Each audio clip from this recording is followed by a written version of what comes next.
संविधान से, प्रस्तावना से समाजवाद और धर्मनिरपेक्षता निकाली जाएगी। इसका मतलब यह है कि आज एक शब्द निकाला जा रहा है, कल को पूरी किताब बदली जाएगी।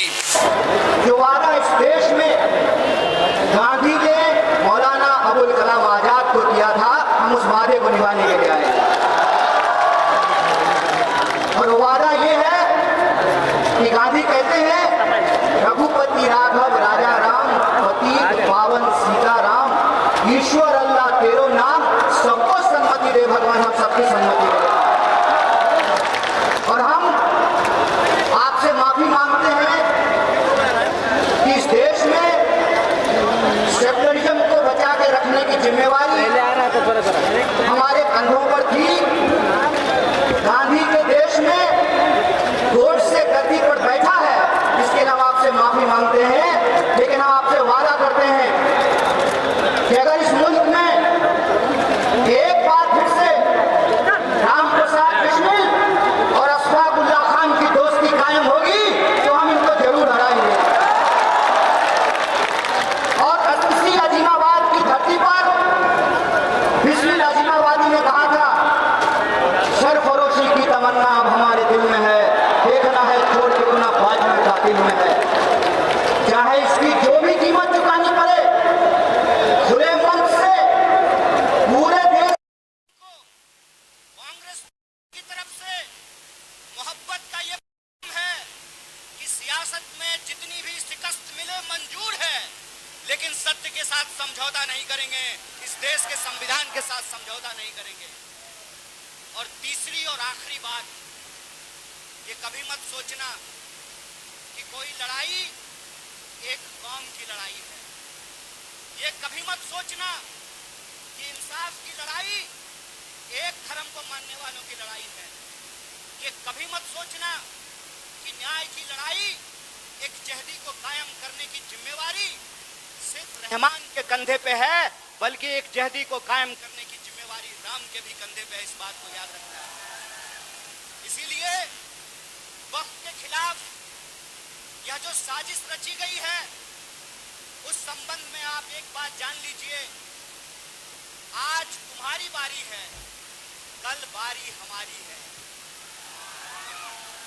और मैं एक बात बोल करके अपनी बात को खत्म करूंगा। मैं आपको याद दिलाना चाहता हूं, जब 3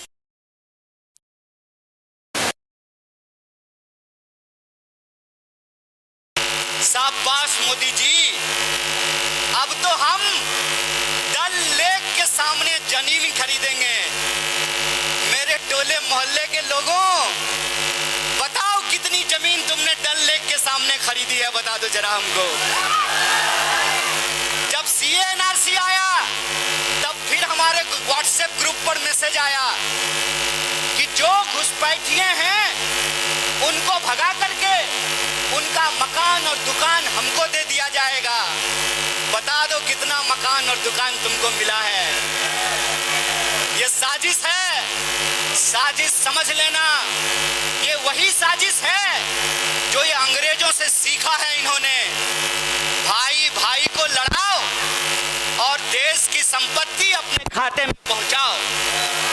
ये साजिश आप जान लेना कि वक्त की जमीन कब्जा करके किसी हिंदू और मुसलमान को नहीं मिलेगा। गुजरात से आए हैं साहब, गुजराती दोस्त को जमीन देने की ये साजिश है। अगर किसी को लगता है कि ये जमीन कब्जा करके आपको मिलेगा, तो एक बात बता दीजिए, जब देश के आदिवासी अपने जल जंगल जमीन के लिए लड़ रहे हैं, तब देश की महामहिम आदिवासी हैं। जब दलितों के खिलाफ एक बड़ा साजिश रचा गया, SC/ST कानून को खत्म करने की साजिश की गई, तब देश के महामहिम एक दलित थे। और आज जब यह कहा जा रहा है कि वक्त को खत्म करना जरूरी है क्योंकि गरीब मुसलमानों को जमीन मिलेगी, तो याद रखना, ये वो सियासत है, ये वो सरकार है जो आपको आपके छत पर नमाज पढ़ने नहीं दे रहा और आपको जमीन देगा।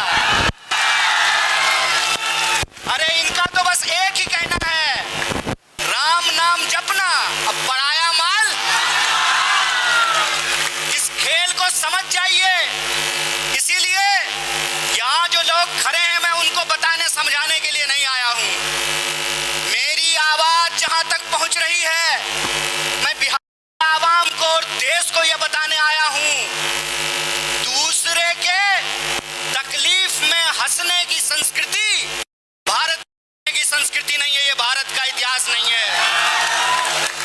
भारत की संस्कृति ये है कि हम अपने धर्म की इज्जत करते हैं और दूसरे